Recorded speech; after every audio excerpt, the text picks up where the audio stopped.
Let's welcome to the breakfast table the Giants' newest GM, Mr. Joe Schoen. What up, Joe? What's up, Joe? Hey, thanks for having me. How's everybody doing? Great. We are doing great. Welcome to the New York market. I know you got your first taste of it yesterday with the welcoming press conference. But I'm going to go first things first. We're not going to give you any softballs. The Giants need a head coach. Brian Daboll was there a couple of days ago. Brian Flores is coming today. We read that Leslie Frazier's in the mix. A matter of semantics, though, for the Giants fans at home. Who is selecting the Giants head coach? Is it the general manager, or is it the ownership, or is it a collaborative effort? And what is the goal of that head coaching hire? Yeah, it's John Mara, Steve Tisch, Chris Mara, myself are in each of the interviews. And, we're going through an extensive process, vetting all the candidates. And, what we're looking for is, somebody that can work with me. We'll be in lockstep in our vision and in terms of how we want to build the team. I'm looking for somebody that can lead a group of men, through good times and bad times. The ability to put a good staff together, will be very important to me. We got to have good offensive coordinator, good defensive coordinator, good assistant coaches, because typically what gets you to the head coaching position in terms of calling one side of the ball or the other, you're not going to have as much time to, sit in a room and, come up with defensive schemes for 6, 7, 8 hours a day, or, offensive schemes. So, the ability to lead men, hire a good staff. Intelligence is important. Emotional intelligence is very important to me in terms of handling the ups and downs of the NFL season. As a leader of the team, you have to have that steady presence. You got to be able to weather the storms. So those are some of the characteristics I'm looking for. And again, I know, people don't want to hear it's a collaborative effort, but it really is. Like, we're going to vet these candidates, and we're going to be thorough with our search. And, when we're going to come up with the best candidate for the New York Giants, and if there's some things we disagree on, we're going to keep digging until we come to the to the correct answer and make the right decision. Joe, the scouting department there in Buffalo, you guys built something special. Much of that started with the controversy of selecting Josh Allen.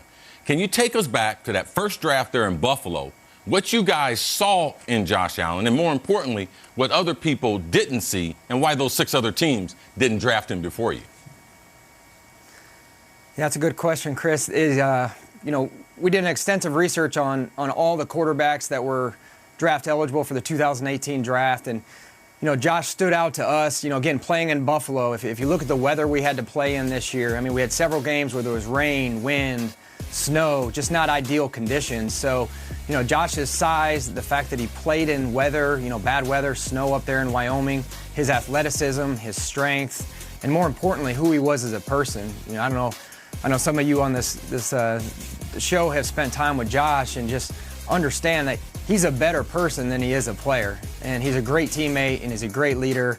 And, we thought the world of Josh, and that kind of, separated him from the pack because he had the physical ability, but then who he was as a person, really allowed us to come up with our conviction as Josh as being our guy to lead the franchise.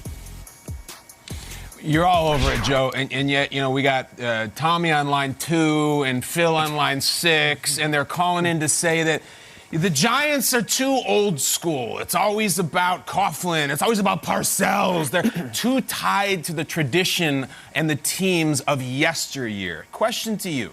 How do you plan on modernizing the draft process for the Giants and free agency to take this team, this entire organization, into the next decade? Yeah, I was fortunate when I came in the league because I worked with some old school, scouts and got some exposure to the old school way of how things were done. So that really kind of set my foundation in place. But, where I am age-wise and technology, I've been able to evolve and teach myself how to use technology, whether it's analytics, whatever it may be. I'm still getting used to what their process is here, what's in place. But I'm going to be open to any avenue that will give us a competitive advantage. Again, whether that's data and innovation, analytics, if we get a director of research and strategy, if it's analytics in game, if it's analytics helping us, pick players. It's not going to drive the process, but any piece that will allow us to give a competitive advantage, we need to be open to that. And we need to continue to challenge the organization to go out and find those resources or find what will give us a competitive advantage. So, yeah, we're not going to leave any stone unturned, and we're going to continue to look for, any way that'll help us win. But do you have the quarterback is the question, Joe. Congratulations to you. Welcome to Good Morning Football.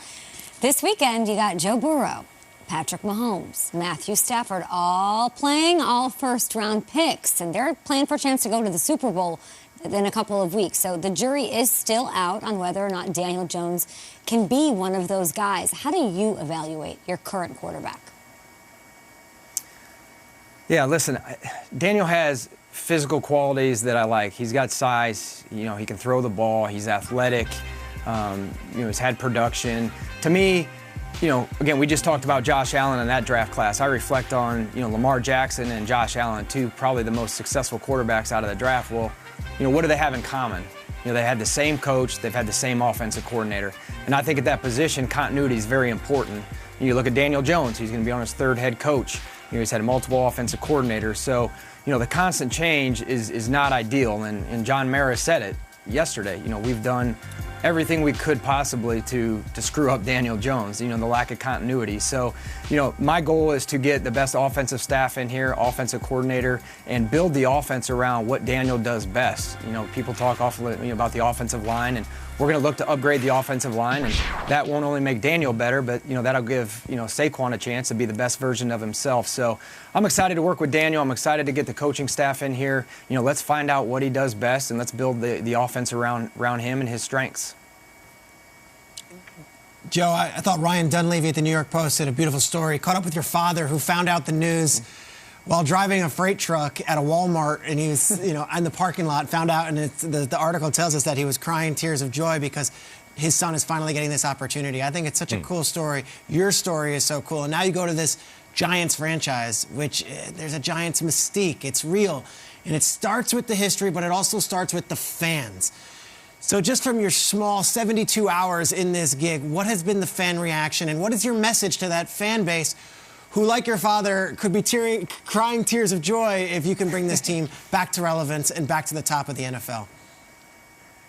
Yeah, it's obviously a very passionate fan base, which I love. I want everybody to be passionate about the team. And, I know about the history of the New York Giants and the success they've had. And, that's where, I'm hoping to create a culture, build a team where we can create our own history and, we get the team back to where it was. But, I know what happened in the past. I know what's happened in the last 4 or 5 years here in terms of what the record is, and it's not good enough. And I know what the New York Giants fans deserve, and I want to bring a winning team to the franchise as well. But again, like I said yesterday, it's not going to happen overnight. I get it. People want to know expectations, but we're going to build this the right way, and we're going to bring in, young players. We're going to set a foundation, and we're going to build on that foundation that will allow us to sustain success over time. And again, the fans want to win now. I understand that. We're going to try to compete for today and build for tomorrow. Starting with, the new head coach getting in here and going into free agency in the draft this offseason. Joe, I think you passed the test on our show. That's it, Joe. That's it, Joe. Come on now, Joe. Attaboy, Joe! Yeah. Now go bring the Giants back, my friend. Thank you so much. Yeah. Hey, I'm a big fan of the show. It's fun to, always watch you guys on Monday. I'd only watch you guys Monday morning after a win. I'd be too depressed after a loss. But really respect what everybody does on this show, and I love watching you guys. You guys do a great job. Means a lot. Thanks, we Joe. appreciate you saying that. You're welcome anytime, and hopefully next time in person. We'd really love that. Sounds good. I'll take you up on that.